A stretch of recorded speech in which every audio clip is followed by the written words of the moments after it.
Hello అండి, అందరికీ ఉగాది శుభాకాంక్షలు.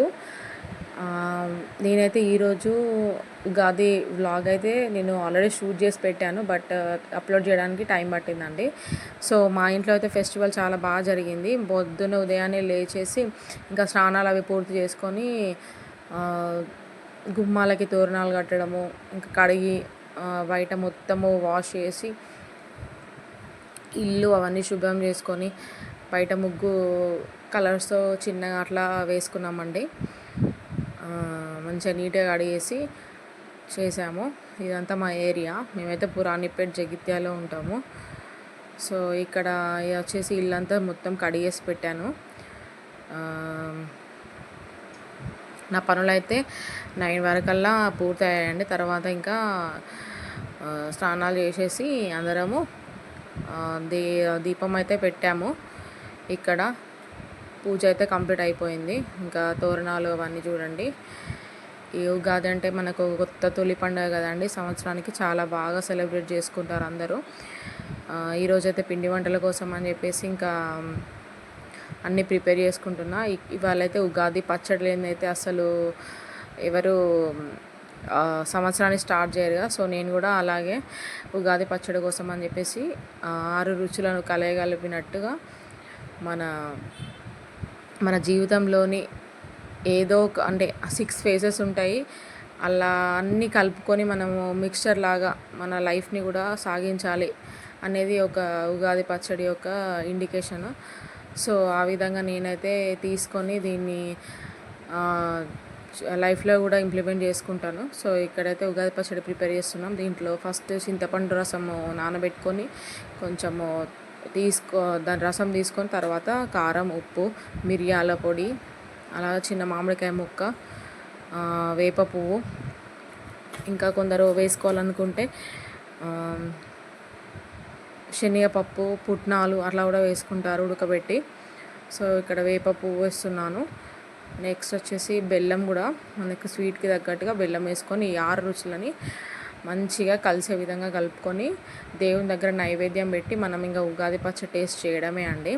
చాలా బాగుంటుంది. దీంట్లో ఉన్న సింబల్ అంటే ఇది ఉగాది పచ్చడి అనేది లైఫ్కి సింబల్ లాగా. అంటే ఎన్ని కష్టాలు వచ్చినా ఏమొచ్చినా కూడా మనము ఓర్చుకొని ఒక్కొక్కసారి ఒక్కొక్క విధంగా ఉంటుంది, ఒక్కొక్క రోజు ఒక్కొక్క విధంగా ఉంటుందని దీనికి ఇండికేషన్ అండి.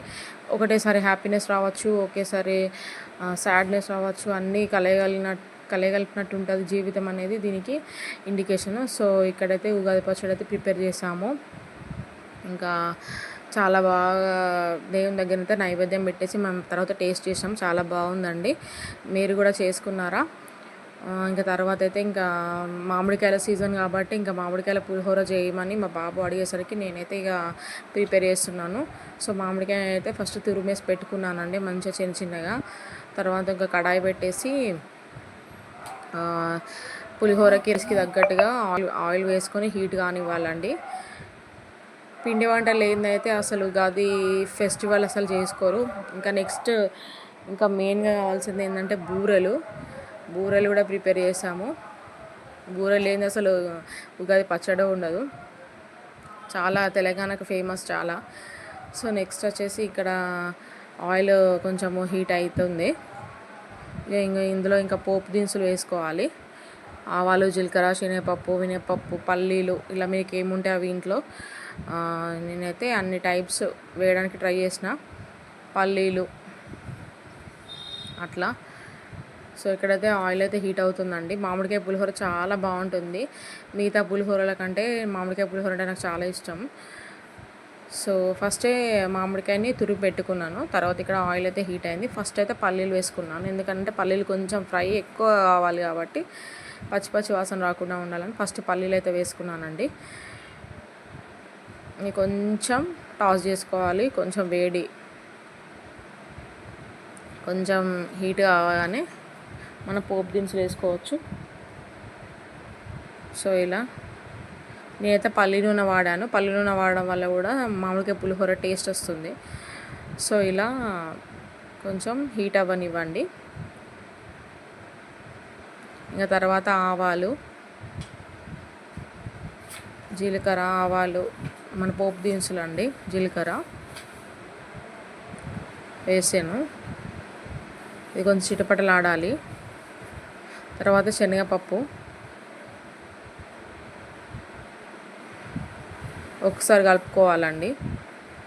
ఎలా ఉంటుందో చూసుకోవాలి కదా. సో ఒక్కసారి టాస్ చేసుకొని కొంచెం నూనె హీట్ అవుతుందని తెలిసేటప్పుడు మనము ఎండుమిరపకాయలు ఏంది అసలు పులిహోర బాగుండదు. ఖచ్చితంగా వేసుకోవడానికి ట్రై చేయండి, చాలా బాగుంటుంది ఎండుమిరపకాయలు వేయడం వల్ల. నెక్స్ట్ కొంచెం ఒక 4-5 పచ్చిమిర్చి కూడా వేసుకున్నాను. ఎందుకంటే మామిడికాయ పులిహోర అంటే మామిడికాయలు చాలా పుల్లగా ఉంటాయి కదా. సో ఇక్కడైతే పచ్చిమిర్చి వేసుకున్నా. తర్వాత కడిగి పెట్టుకున్న కరివేపాకు వేసుకోండి. కరివేపాకు వేసుకోవడం వల్ల చాలా బాగుంటుంది. కొత్తిమీర కొంచెం. సో మళ్ళీ ఒకసారి తిప్పుకోవాలండి. మంచిగా ఫ్రై అవనివ్వండి. పోపు అనేది చాలా బాగా ఫ్రై అయితేనే పులిహోర అనేది టేస్ట్ వస్తుంది. సో ఇక్కడైతే మనమైతే మంచిగా టాస్ చేసుకున్నాము. నెక్స్ట్ వచ్చేసి రుచి అంటే కలర్కి సరిపడా మీకు రైస్కి సరిపడా పసుపు అయితే వేసుకోవచ్చు.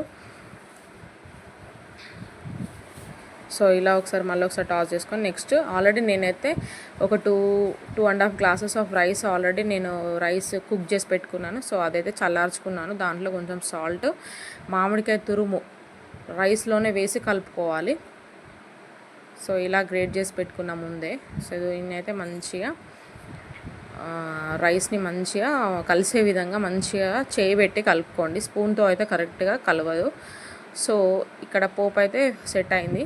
సో దీంట్లో అయితే మనం కలుపుకున్న సాల్ట్ ఆల్రెడీ సరిపడా వేసుకున్నాం కాబట్టి ఇక్కడ నెక్స్ట్ పోపులో వేసుకొని మంచిగా అంతా కలిసే విధంగా కలుపుకోవడమే అండి. చాలా బాగుంటుంది పులిహోర అయితే. ఖచ్చితంగా టేస్ట్ చేయాలి ఉగాది రోజు. నాకైతే మామిడికాయ పులిహోర అంటే చాలా బాగా అనిపిస్తుంది.